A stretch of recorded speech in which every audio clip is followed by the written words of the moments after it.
మంచిర్యాల జిల్లా కలెక్టరేట్ వద్ద ఆశా వర్కర్లు ఆందోళన చేపట్టారు. ఎన్నికల సమయంలో కాంగ్రెస్ పార్టీ ఇచ్చిన హామీలను ప్రభుత్వం అమలు చేయాలని ఆశా వర్కర్లు డిమాండ్ చేశారు. సమస్యల్ని పరిష్కరించడంతో పాటు ఉద్యోగ భద్రత కల్పించాలని అంటున్న ఆశా వర్కర్లతో మా ప్రతినిధి Arun Kumar face to face.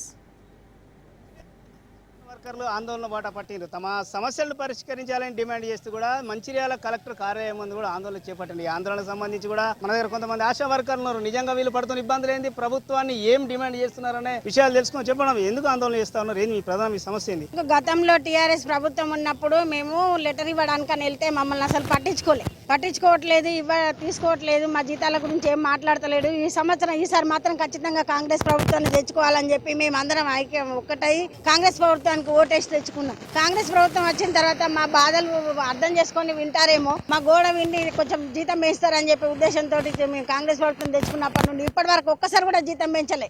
కనీసం జీతం పెంచకపోవడం కాకుండా మాకు పని భారం తగ్గిందని చెప్పి గవర్నమెంట్ నిర్ణయించుకున్నాయంట. మరి పని భారం ఎట్లా తగ్గింది? పని భారం తగ్గిందని అంటే బస్తీలకు వచ్చి ఇళ్ళకి వచ్చి చూస్తే తెలుస్తుంది. అసలు ఎక్కడ ఇళ్ళకి వచ్చి చూస్తే కదా మా పని భారం తగ్గిందని గవర్నమెంట్ తెలిసేది. అసలు ఎక్కడ పని భారం తగ్గింది? ఏఎన్సీ టార్గెట్ లేదని చెప్పి మమ్మల్ని ప్రాబ్లం చేస్తున్నారు. ప్రతి నెలలో 2 సార్లు 3 సార్లు మీటింగ్ ఏఎన్సీ కోసం పెడుతున్నారు. ఆ కూటమి డబ్బాలు తీసుకొస్తలేరని అట్లా గొడవ. మళ్ళీ అదైపోయిన తర్వాత ఆర్ఎస్ సర్వే చేయమన్నారు. ఆర్ఎస్ సర్వే చేసినాము. తర్వాత ఓఆర్ఎస్ పిల్లలకు ఓఆర్ఎస్ సర్వే చేయాలి, డైరీ వస్తుందని చెప్పండి, దాని గురించి సర్వే చేసినాము. ఒకటి చెప్తే ఒక సర్వే చేస్తూనే ఉన్నాము. ఇంతకుముందు నెల వచ్చే వరకు 1 తారీఖు జీతం వచ్చేది, ఇప్పుడు 1 తారీఖు కూడా జీతం రావట్లేదు. ఒక్కొక్కరికి సబ్ సెంటర్లలో ఊడ్చుడు, ఆయా పని చేసే పనులు కూడా మా ఆశా వర్కర్లతో ఊడిపిస్తున్నారు. ఇది ఎంతవరకు ఈ గవర్నమెంట్కు సమదవుతుందో అర్థం కావట్లేదు. ఇది ఇట్లనే కొనసాగితే మాత్రం రాబోయే రోజులలో ఇంకా ఎక్కువ ధర్నాలు ఎక్కువ ఉధృతం చేస్తామని చెప్పేసి ఈ ప్రభుత్వాన్ని కోరుకుంటున్నారు. మీరు చెప్పండి అమ్మా, ఏంది అసలు గతంలో ఎన్నికల సమయంలో అనేక హామీలు ఇచ్చింది కాంగ్రెస్ ప్రభుత్వం. మరి ఏమన్నా ఏమి ఇచ్చిన హామీలను ఏదైనా ఒక్కటన్నా మీకు నెరవేర్చే ప్రయత్నం చేసిందా? చేయలేదు. మంత్రి సీతక్క గారే మాకు 18,000 వేతనం ఇస్తా అని ఎలక్షన్ రోజు మాకు ఆశా వర్కర్లకు 18,000 వేతనం ఇవ్వాలని మాట్లాడిన తర్వాత మేము కాంగ్రెస్ ప్రభుత్వాన్ని తెచ్చుకున్న ప్రభుత్వం కూడా మాకు ఇంతవరకు ఒక 1 రూపీ కూడా మాకు పెంచలేదు. తర్వాత ఏఎన్సీ టార్గెట్లు అని మమ్మల్ని చాలా ఇబ్బందులు చేస్తున్నారు. లెప్రసీ సర్వే అని చేసినాము, ఆ డబ్బులు కూడా మాకు రాలేదు. పెండింగ్ వేతనాలు కూడా మాకు రాలేదు. ఇట్లా మమ్మల్ని ఏఎన్సీ టార్గెట్లు అని సబ్ సెంటర్ డ్యూటీలు అని మమ్మల్ని చాలా ఇబ్బందులకు గురి చేస్తున్నారు.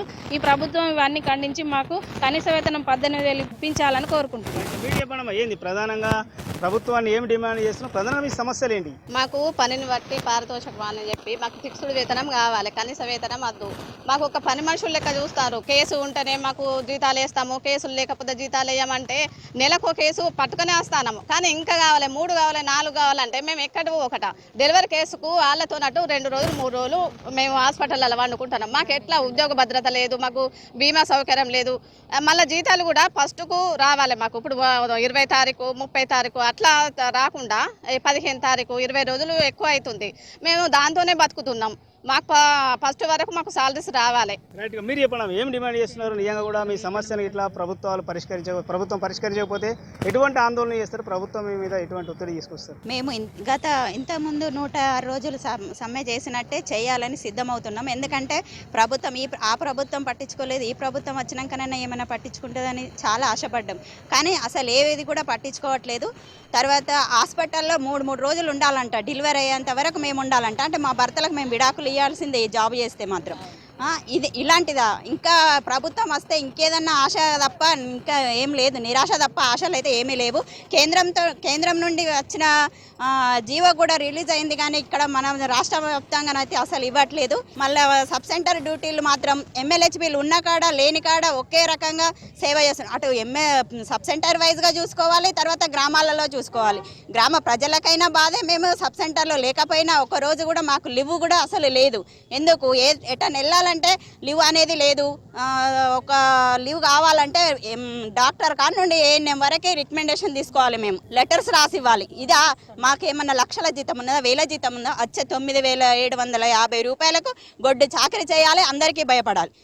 ఈసారి మాత్రం 200 మొత్తం జాబ్ పోయినా పర్వాలేదు, మేమా లేకుంటే జాబా ఏదన్నా ఒకటి అయ్యేంత వరకు మా ధర్నా ఖచ్చితంగా కొనసాగిస్తాం. ఆశా వర్కర్లు ఆవేదన తెలుపుతున్నటువంటి పరిస్థితి. ఎన్నికలకు ముందు కూడా కాంగ్రెస్ పార్టీ అధికారంలోకి వచ్చినాక ఏదైతే ఎన్నికలకు ముందు కాంగ్రెస్ పార్టీ అనేక హామీలు ఇచ్చింది. అధికారంలోకి వచ్చినాక కూడా ఇప్పటి వరకు అయితే ఆశా వర్కర్ల ఏ ఒక్క సమస్యను కూడా పరిష్కరించాలని చెప్తున్నారు. ఖచ్చితంగా ఉద్యోగ భద్రతతో పాటు ఫిక్స్డ్ వేతనాన్ని కూడా ప్రభుత్వం చెల్లించాలి, లేదంటే కూడా దశల వారీగా ఆందోళన చేస్తామని కూడా ప్రభుత్వాన్ని హెచ్చరిస్తున్నటువంటి పరిస్థితి. అరుణ్ కుమార్, రాజ్ న్యూస్, మంచిర్యాల జిల్లా.